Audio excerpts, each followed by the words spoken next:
Ô, PVC, agora vamos falar dessa questão do Corinthians, do Flamengo, com relação ao Hugo. O presidente do Cuiabá, o Cristiano Dresch, criticou essa situação financeira do Corinthians. Ao mesmo tempo que o clube contrata atleta, ele ainda deve alguns atletas. Vou pedir para a Amanda colocar na tela exatamente o que ele falou para eu poder ler, porque eu acho que é melhor, né, dar aspas nesse... aspas certinha, né? Olha lá, a situação do Corinthians é ridícula, né? O Corinthians está dando um golpe no futebol brasileiro com o que fizeram. Não está pagando ninguém e está contratando jogadores. Está pagando 4 milhões de reais por mês por um jogador estrangeiro e não consegue pagar o Cuiabá, com relação ao valor do Ranieri, né, que ele diz. E é muito menos do que eles vão pagar por mês para o Depay. Tá aí o que disse o presidente do Cuiabá, a Rádio Bandeirantes, o Cristiano Dresch. E ele falou para você sobre isso também, né, PVC? A gente pediu para ele entrar com a gente, mesmo que fosse para repetir aqui no De Primeira o que ele falou para a Rádio Bandeirantes, e ele falou que já repercutiu muito, que ele quer dar uma esfriada no assunto. Mas ele voltou a dizer que o Augusto Melo não telefonou para ele, nem depois das declarações, que ninguém liga, ninguém tá nem aí, e que precisa resolver essa questão. E é fato, ele tem razão. Você não pode pagar o Memphis Depay, mesmo tendo um patrocinador regular ou irregular que vai pagar, você não pode ficar sem pagar um concorrente direto. Especialmente numa situação em que o Cuiabá, perguntei para o Dresch, você ainda acredita em escapar do rebaixamento? Ele falou, essa vitória sobre o São Paulo nos deu um gás, nos deu esperança, então acredito sim. Vamos depender de alguns resultados. Então o Cuiabá está numa faixa de tabela que compete com o Corinthians. E a competição fica desleal porque o Corinthians não paga o que deve ao Cuiabá. O Cuiabá também precisa de dinheiro para pagar seus jogadores. E conta com o dinheiro da venda do Ranieri, que era para ter sido pago. Aí alguém vai dizer, mas tem o dinheiro do Walter que o Cuiabá deve para o Corinthians. Não deve. Isso, segundo a apuração que eu tenho, tem um erro no balanço do Corinthians e não é valor do Walter, não. Do Walter, o Cuiabá não deve nada para o Corinthians. O Cuiabá tem um valor para pagar sobre a venda do Marquinhos para o Oriente Médio e é um direito que ficou a porcentagem da venda do Marquinhos do Corinthians para o Cuiabá. O Corinthians ficou com uma porcentagem e o Cuiabá tem que pagar ao Corinthians quando o Clube do Oriente Médio pagar o Cuiabá. Como o Clube do Oriente Médio não pagou o Cuiabá não tem obrigação de pagar o Corinthians antes de receber. Então são situações completamente diferentes. Tem de fato que andar em direção ao fair play financeiro, tem de fato de andar em direção a quem não paga não poder jogar, não poder inscrever jogador. Por enquanto isso não acontece, então o Corinthians finge, como disse o Cristiano Dresch, me disse isso, fica essa situação em que finge que paga e o outro fica na dependência desse fingimento. Aqui estão falando, o César, o Cuiabá está devendo o Corinthians faz anos pelo Walter e ninguém fala nada. É exatamente o que o PVC acabou de explicar, Walter. Não é verdade. Não é verdade. Tem um balanço do Corinthians que apresenta um débito do Walter, mas esse débito já foi quitado. A dívida que o Cuiabá tem é quando o clube do Oriente Médio pagar pelo Marquinhos, o Cuiabá tem que repassar, nesse momento, a porcentagem que cabe ao Corinthians.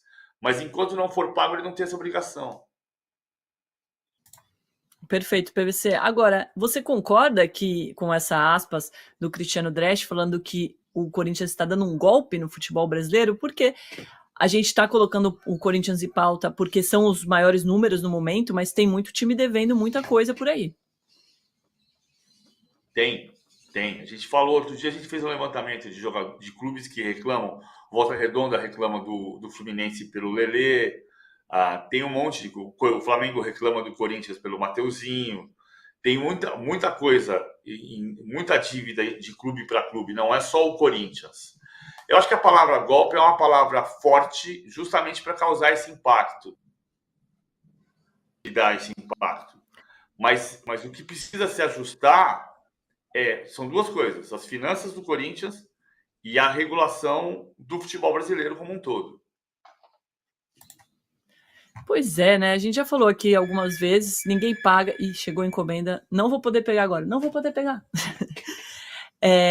Todo mundo reclama, muita gente devendo, só que no final, enquanto não houver fair play financeiro, vai continuar essa várzea. Então, os clubes não se organizando e não cobrando isso, não adianta reclamar. Agora, essa questão específica do Corinthians, o que deixa o problema mais grave é porque a gente vê como o Corinthians está gastando e não pagando as dívidas ao mesmo tempo. E aí, tem razão de reclamar, né? O que não pode é a frase do fingimento que o Cristiano Dresch falou agora há pouco para mim, por telefone, ela é uma frase que ele não completou da maneira como ficou famosa, né? Porque nos anos 2000, o Vampeta dizia, em 2001, o Vampeta dizia sobre a relação dele com o Flamengo. Que paga e a gente finge que joga. Essa foi a frase clássica do Vampeta. E aqui não tem esse caso, é só o Corinthians fingir que paga. Na verdade, nem finge, porque o Cuiabá não está deixando fingir. Agora, com relação ao Hugo Souza, o Corinthians disse que vai pagar e vai pagar parcelado. Até fiz essa pergunta, né, aqui para o Samir. Eu falei, mas vai pagar? Porque essa é a dúvida que surge para todo mundo. E eu acho que a gente está discutindo isso de um clube do tamanho do Corinthians, é que mostra que ponto a gente está sem ter um fair play financeiro, né? A gente está perguntando se o Corinthians, do tamanho que vai ter condição de pagar um jogador vendido barato, né, pelo Flamengo. Acho que o preço. São duas coisas, são dois pontos do Hugo, né? Um ponto é o pagamento para ele jogar, que são R$500 mil de multa pelo contrato dele jogar, dele estar por empréstimo. Se o Corinthians pagar os R$500 mil, ele joga. Já tem os R$500 mil, que eu não tenho certeza se foram pagos no primeiro jogo. Ele vai jogar o segundo jogo. A segunda questão é o pagamento, que aí não está atrasado, né? De pagar a compra do Hugo Souza, porque ele está jogando por empréstimo. Tem dois lados dessa história. Em teoria, eu estou dizendo isso aqui sem ter a confirmação documental disso. Se o Corinthians pagou os R$500 mil do contrato, o Hugo pode jogar. Pronto, não é esse o problema. O prazo para pagar o Hugo, a contratação do Hugo, ainda não venceu, até porque não venceu o empréstimo. A questão é, quando vencer o empréstimo, o Corinthians tem que pagar para efetivar a compra. E não pode adiar isso. E o que o Corinthians está tentando fazer com o Flamengo é dar o contrato de placas de publicidade da Brax como garantia de que ele vai pagar. Acontece que o Corinthians já deu esse contrato de publicidade da Brax como garantia no caso do Mateuzinho. E o Flamengo ainda não recebeu o dinheiro do Mateuzinho. Por isso é que o Flamengo está dizendo que não aceita a garantia da Brax. Porque se ele não recebeu uma vez, o Igor Siqueira, que não está aqui para se defender, é meu avalista. Aí eu não pago meu aluguel, a Enel corta a minha luz e eu tenho que mandar você cobrar do Igor. Aí o Igor não te paga e no mês seguinte eu falo, vai lá cobrar do Igor de novo. Aí fala, não, cara, o Igor não me pagou. O seu avalista não está pagando, ele não está avalizando você que tem que pagar. Claro, o Flamengo tem toda a razão nesse aspecto. Tem um outro aspecto que eu acho que é mais... Então ponto, o Corinthians não tem que dar a Brax como garantia, o Corinthians tem que efetivar o pagamento para ter o Hugo, certo? E em tese está tudo certo para ele jogar o jogo de domingo pelas semifinais da Copa do Brasil. Vou voltar num outro ponto, que aí é um ponto que eu vou dizer aqui, Domi, você vai me entender. Como conceito. Um jogador emprestado por um clube e esse clube cobra uma multa para que ele possa enfrentar o clube de origem, eu acho isso um erro do regulamento. E vou dar um sinal disso lá no passado. Em 2014, o Atlético de Madrid chegou à semifinal da Champions League contra o Chelsea. E o goleiro do Atlético de Madrid era o Courtois, emprestado pelo Chelsea. O Chelsea virou para o Atlético de Madrid e disse, olha lá, pelo nosso contrato, ele não pode jogar contra mim. O Atlético de Madrid foi na UEFA e disse, o Chelsea está me dizendo que eu não posso escalar o Courtois. é verdade? A UEFA disse não. Ele está inscrito pelo Atlético de Madrid, ele é atleta do Atlético de Madrid neste torneio, ele pode jogar. E a UEFA notificou o Chelsea dizendo que não tinha que cobrar nenhuma multa, que essa multa não era válida, porque o jogador estava emprestado e inscrito. Conceitualmente, eu acho que isso tem que acontecer no Brasil. Sabe? Se você emprestou o jogador é do outro clube pelo período de empréstimo. Se não, é como se você tivesse me alugado a sua casa na praia, e aí começou a chover em São Paulo, e você falou, não, vou voltar, você sai daí. Eu falei, não, pô, eu aluguei por um mês, eu vou ficar esse mês. Se eu contratei o jogador por 6 meses ou por um ano, ele é meu jogador por um ano, para jogar todos os torneios. Então, conceitualmente, eu sou contra a necessidade de pagamento de multa, mesmo estando no contrato. Mas no Brasil tem funcionado assim e combinado não sai caro. Muito bom esse exemplo que você deu, PVC, porque é isso mesmo. E sabe que já aconteceu isso comigo? Alugaram uma casa e aí reclamaram que eu tava fazendo festa na casa. Falei, alugar a casa, punha no contrato, né? Não pode dar festa na casa. É isso. Claro, é lógico. Vamos colocar a Luísa Sá na nossa conversa para a gente falar dessa eleição do Flamengo. Bom dia, Luísa, tudo bem? Bem-vinda aqui ao De Primeira. Queria que você trouxesse um pouco dos bastidores dessa eleição que tá pegando fogo, hein? É verdade. Bom dia, Domi. Bom dia, PVC. É uma eleição com muitos fatores, né? Muitos elementos que estão envolvendo, né? São 5 candidatos que fizeram a inscrição das chapas, né? O Delair desistiu e vai apoiar o Rodrigo Dunche. Mas é uma eleição que tem muito em jogo também. A gente até fez uma matéria sobre o futuro do Felipe Luiz, né? Pegou um pouco mal, assim, internamente ali nos corredores da Gávea, o fato do Flamengo ter anunciado o Felipe Luiz primeiro como interino e depois disse que foi um erro e que ele vai ser treinador em 2025.